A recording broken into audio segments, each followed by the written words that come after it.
Good morning, everyone.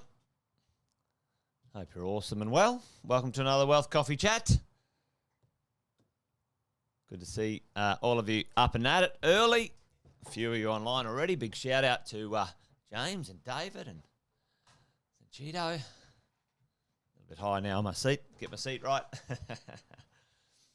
Tim, Allison, Paulo. Hey, good morning to all of you. Thanks for joining me. I hope you had a wonderful weekend. Here there was a bit of rain and a few storms around. Bit over this wet weather, to be honest, but just between you and me. Hopefully, some point real soon, it dries out a little bit. Anyway, summer's around the corner, so they say. But before we get to that, we're going to have a bit of a chat. A Wealth Coffee Chat is what we call it. I've been out of action for a few days. Been down in Sydney, live streaming and commentating the Australian Championships of the rock climbing and bouldering. So anyway, there you go. That's what I was doing for a few days when you guys didn't see me on Thursday and Friday over the weekend, but back at it now, Monday, the 21st. Welcome back to the Wealth Coffee Chat series. For those who may not know, that's my name, Jason Witten. We've been Wealth Coffee Chatting as a bit of a crew for a number of years now. Each morning we get together with investors just like you, and we try to make some sense of what's going on in the world of real estate. Make sure we don't listen to the fear-mongering media who are just trying to sell clickbait and headlines. Well, that's who they are. That's what they do, right? Unfortunately, they're not the purveyors of accurate, good quality data that we used to believe. So us, as property investors, we need to make up our own minds by understanding what's going on, because sometimes they drop a little breadcrumb of information out there, which is factually accurate, but their language and their sensationalism headlines make those pieces of information maybe a little bit more, I don't know, terrifying or exciting, depending on which way you look at it. So welcome to Wealth Coffee Chat. I've been investing over 25 years now.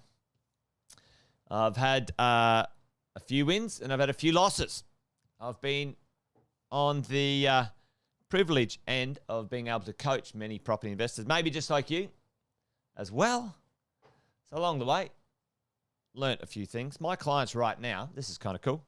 My clients collectively that are in my coaching and mentoring program across Australia, we haven't even added New Zealand yet, own collectively 10,000 properties, 10,000 plus properties, that's pretty cool. That's pretty cool. I'm pretty stoked with that. So, 10,000 plus properties, you get to see and understand a few things, and I get to share those with you each morning. Our mentoring clients get the deeper dive on our mentoring nights, but this morning, we're going to share some tidbits of information out there. And a little bit of a headline that's going on in the marketplace, folks, is this one. Hey, these 200 suburbs just dropped out of the $1 million club. $1 million club. Now, my question to you is that factually correct? The answer is yes. I'll answer that, so I don't waste your chatting expertise. But tell me in the chat, is this a normal problem? Property prices go up, they adjust a little bit, or is this an abnormal problem? Tell me in the chat right now, what would you call this? The difference between normal and abnormal. This is, for us as investors, question. Normal or abnormal? Abnormal. Yep. Sometimes yeah, totally. Allison, Tim, for sure. Absolutely 100% normal problem. All right. And, the media tried to sensationalize this type of thing. Now, for sure what happens all the time. It's the same what's happened with interest rates being dropped to all-time lows, and now they're being, put up. What happens in normal market momentums, corrections, and flows of value and supply and demand and so on, things overshoot and then they undershoot. It's never a perfect trajectory. So let's have a bit of a look at sort of, what may have gone on in recent times. Let's talk about, let's talk about 1718, right? 1718, which is the APRA land, and we're all in a bit of a funk at APRA time. Along comes 19, and then call it 20, 21, and then 22. So, we're all in a bit of a funk when it came to the marketplace, and this is growth, like growth on growth, like the growth momentum. Doesn't mean our values are, by and large are being affected, let's say.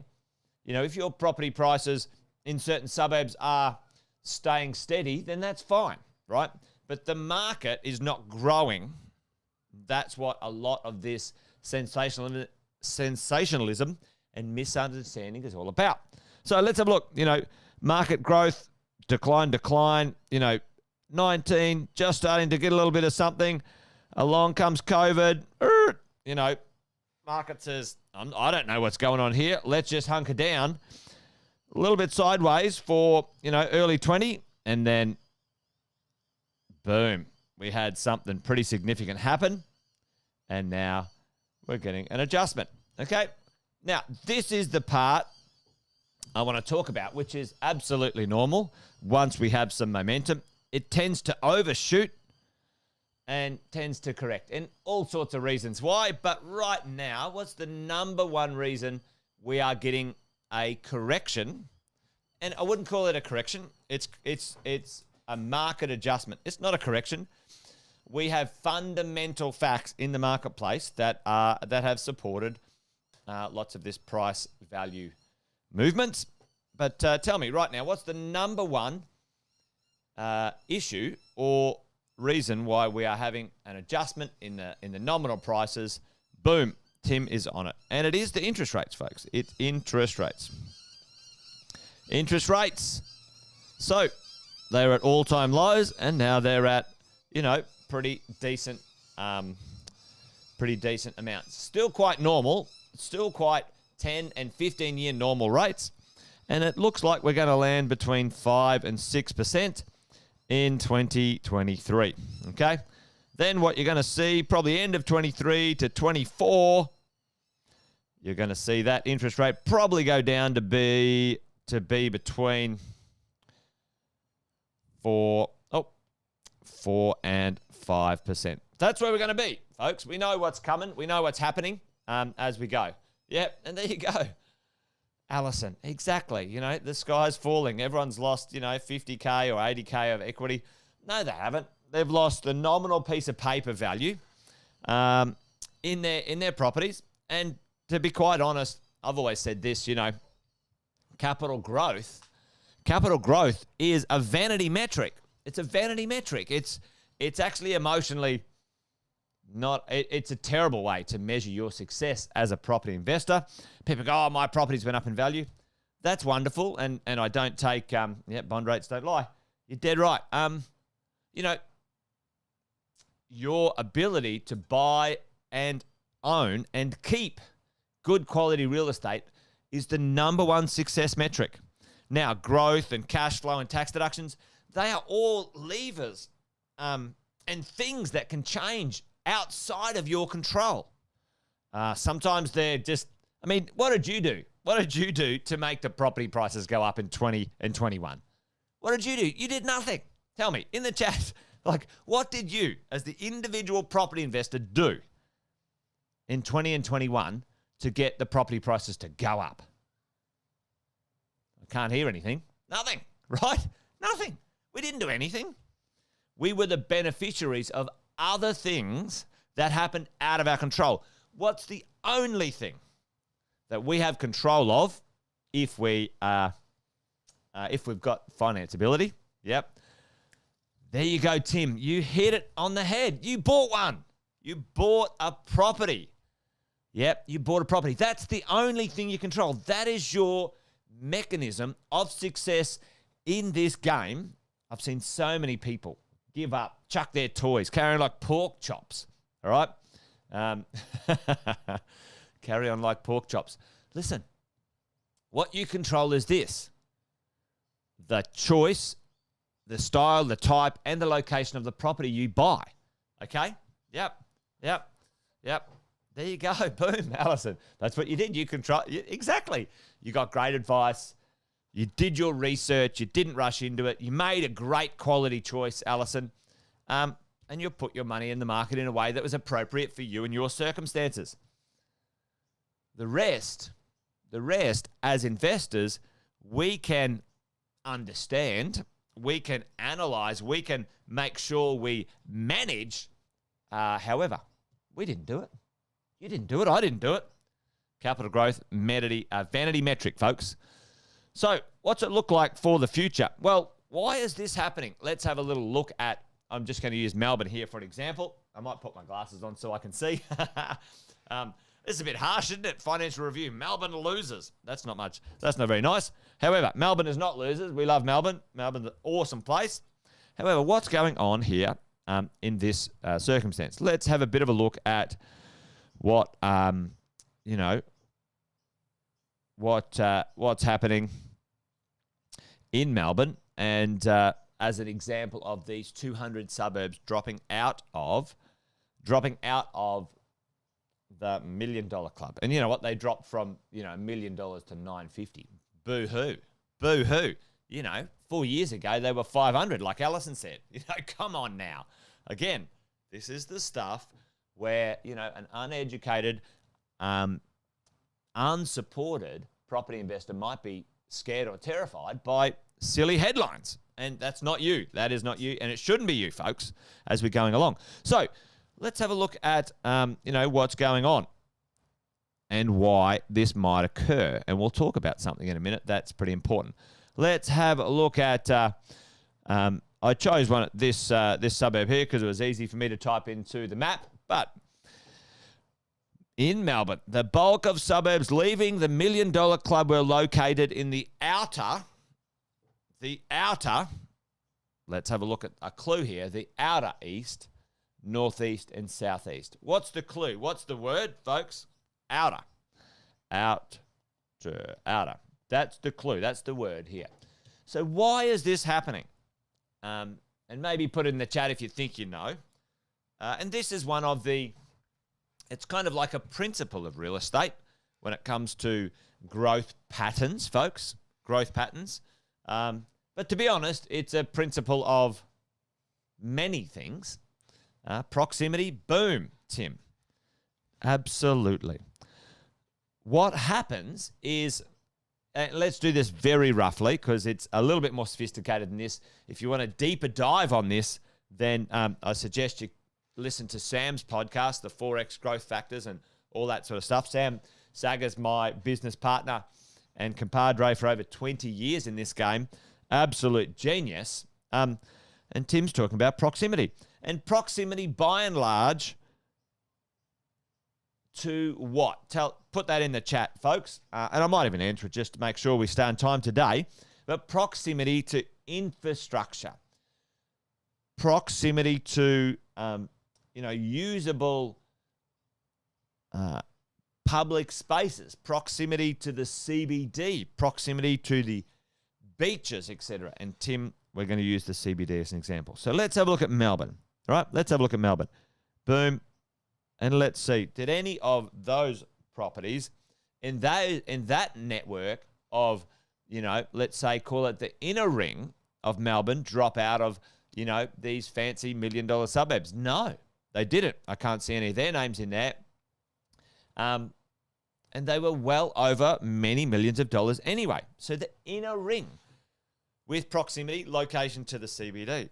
Then we have a look at the next ring, right?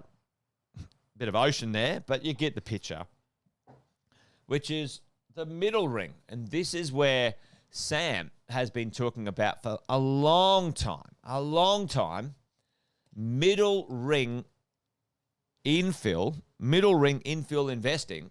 Absolutely brilliant value and fantastic new infrastructure often. One of the deals that we're just doing here down in Melbourne is absolutely, getting the benefit of that middle ring stuff. And this ring might be a smidgen big here, if you want to pick it apart, but you kind of know what I'm saying here, right? And then where we're seeing the retraction, folks, is this stuff in the outer ring, right? The outer ring. And right here, if you have a look at key law, and if I rub out some of this stuff, there is still a little bit of land to develop in here.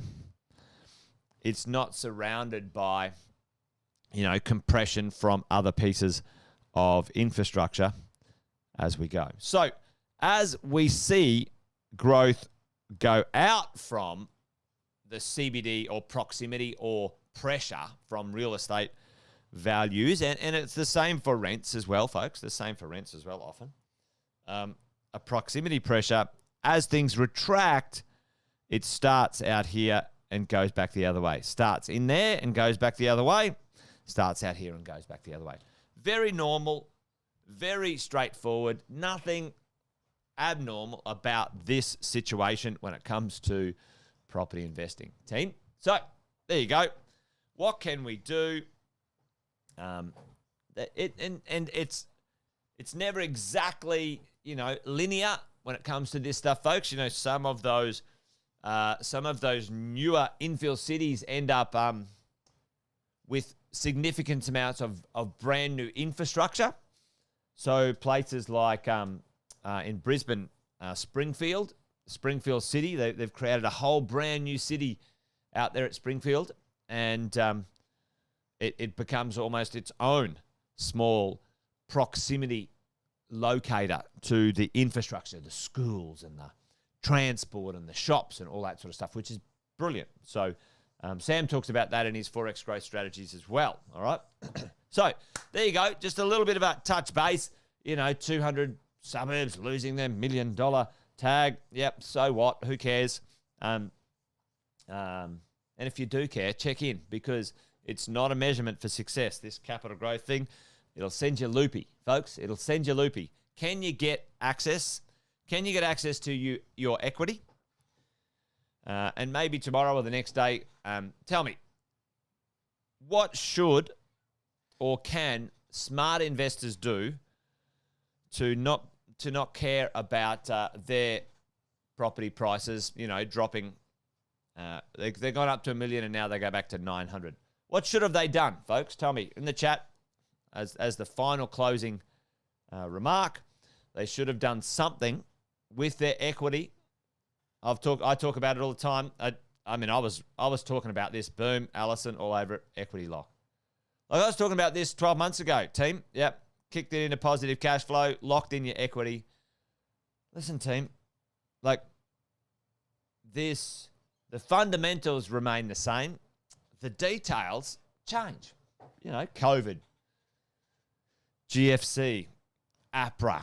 There'll be something else. I think this $1 million houses provided by the government is going to be a disaster of epic proportions. You watch the next 5 years, kind of like the NBN, the biggest waste of money we've ever bloody seen. They should give the private sector a boost. That's where their supply chain comes from. Anyway, don't get me started on that one. All right, there you go, folks. Maybe I'll talk about that tomorrow. All right. Wealth Coffee Chat, done and dusted. Refinance and buy another investment property. Absolutely. When you have the equity on paper, folks, use it. Lock in what you can, because it does ebb and flow. I've seen it so many times. This is not new. This is the ebb and flow of the market. Anyway, I'm done. Wealth Coffee Chat's done and dusted for today. Join me tomorrow for another one, folks. Great to see you. Hey, big shout out to Kevin, all the way from Florida. Big shout out to the rest of you, Alison, Tim, Shelley, Sanchito, James, David, Paolo. Thanks for joining us. Yeah. I think fear sometimes, David, drives many of us and we don't realise it. But, hopefully one day they might stumble across the Wealth Coffee Chats and learn a few things. That's it from me, folks. You guys be good. Join me tomorrow for another Wealth Coffee Chat. Till then, bye for now. See you, folks.